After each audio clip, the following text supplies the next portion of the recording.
ఏ social media అయితే ఆమెను famous చేసిందో ఇప్పుడు అదే ఆమె కొంప ముంచినట్లయిందే.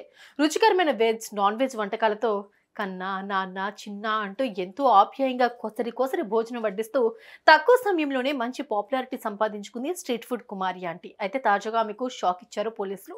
ఆమె ఫుడ్ కోర్ట్ ను బంద్ చేయించారు. దీంతో కుమారి ఆంటీ ఆవేదన వ్యక్తం చేస్తోంది. అసలు ఏం జరిగిందంటే, సివిల్ సర్వీసెస్ స్టూడెంట్స్ కి first and best choice KSC institute for IAS. Social media ఎప్పుడు ఎక్కడ ఎవరిని ఎలా ఫేమస్ చేస్తుందో తెలియదు. సోషల్ మీడియా వల్ల ఎన్ని లాభాలున్నాయో అన్ని నష్టాలు కూడా ఉంటాయని మరోసారి రుజువైంది కుమారి ఆంటీ విషయంలో. రుచితో పాటు ప్రేమ, ఆప్యాయత, అభిమానాలతో కన్నా, నాన్న, చిన్న అంటూ నోరారా పలకరిస్తూ రుచికరమైన భోజనం వడ్డించే కుమారి ఆంటీ ఇప్పుడు వివాదాల్లో చిక్కుకుంది.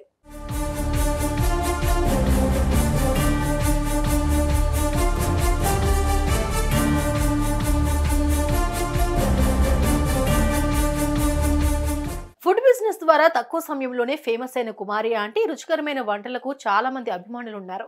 సోషల్ మీడియాలో కుమారి ఆంటీ వంటల గురించి వీడియోలు వైరల్ అయ్యాయి. దీంతో ఆ ఫుడ్ కోర్టుకు జనాలు క్యూ కట్టారు. రోజు రోజుకు భారీగా జనాలు వస్తూ ఉండడంతో వాహనాల పార్కింగ్ తో ఈ మధ్య మాదాపూర్లోని ఆమె ఫుడ్ కోర్టు వద్ద భారీగా ట్రాఫిక్ జామ్ అవుతోంది.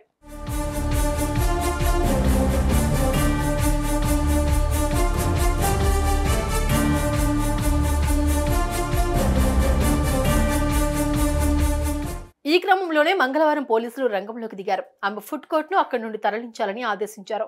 వారం పాటు దుకాణం బంద్ చేయాలని, ఈలోపు జీహెచ్ఎంసీ సమన్వయంతో మరో దగ్గర ఫుడ్ కోర్ట్ తెరుచుకోవాలని పోలీసులు సూచించారు. చాలా రోజుల నుంచి ఆమెను హెచ్చరిస్తూ వస్తున్నామని పోలీసులు తెలిపారు. ఆమె స్టాల్ మూలంగానే ట్రాఫిక్ జామ్ అవుతోంది.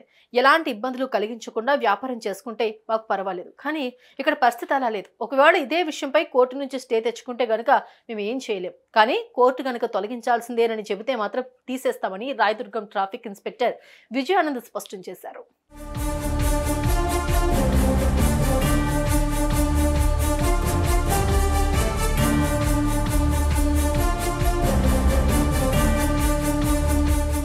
అయితే తన ఫుడ్ స్టాల్ ను బంద్ చేయించడంతో కుమారి ఆంటీ తీవ్ర ఆవేదన వ్యక్తం చేస్తోంది.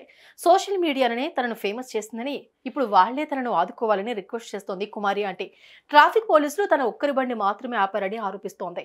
మిగతా అందరి వ్యాపారాలను అనుమతిచ్చి తన ఒక్కరి పట్ల ఎందుకిలా వ్యవహరిస్తున్నారు అంటూ ప్రశ్నిస్తోంది కుమారి aunty.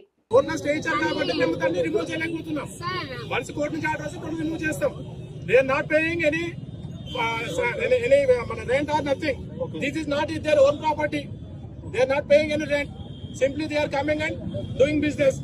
Then who is the responsible for the road?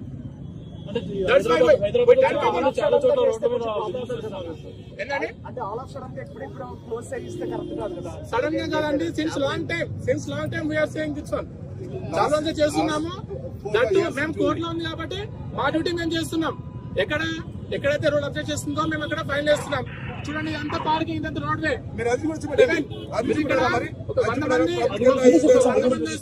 Thousands of members suffer అవుతున్నారు ట్రాఫిక్ కి. క్రౌడ్ వస్తుంది, నేను కాదంటలా. మమ్మల్ని కూడా బతకనట్లేదు కదా. మేము ఏదో రోజు మీద పట్టుపోసుకుని బతికేవాళ్ళు. ఇప్పుడు మమ్మల్ని మీరు చూస్తున్నారు మీ కళ్ళ ముందులే. మరి దీనికి మేమేం చేయము? మా తప్పేమైనా ఉందా? మాకు మేమేం చేసింది? మేమేం తప్పు చేయలేదు కదా. అంటే మీ హోటల్ ఇంకా ఎస్టాబ్లిష్ చేయాల్సిన అవసరం ఉందని మీకు అనిపించి ఇంతమంది క్రౌడ్ వస్తున్నారు, ఇంతమంది క్రౌడ్ సరిపోయి మాకు ఆ స్తోమత లేదు నాన్న. మాకు ఆ స్తోమత లేదు. ఏదో మంచిగా రుచికరంగా పెట్టుకుని మమ్ముకున్నాం రోడ్ సైడ్. మాకు అంత స్తోమత లేదు. పోలీసులు ఇక్కడ పెట్టొద్దు అన్నారు. ఎందుకు పెట్టొద్దు అన్నారు? ఇక్కడ తీసేయమన్నారు. మేము ఎంత బతకాలి చెప్పండి? మేము ఎంత బతకాలి? నాకు ఉన్నదే ఇది ఒక పాయింట్. మేము ఎంత బతకాలి ఇక్కడ? వాళ్ళు తీసేయమండి. దానికి మీరు మీ మీడియా వల్లే నేను పైకి వచ్చాను. ఒకసారి మీరే ఒకసారి చెప్పండి. ట్రాఫిక్ ఇక్కడ ఎవరు ఇబ్బంది పెట్టకండి. ఆల్రెడీ చెప్పాను. ఇబ్బంది పెట్టకుండా ఉంటే నాకు ట్రాఫిక్ పోలీసు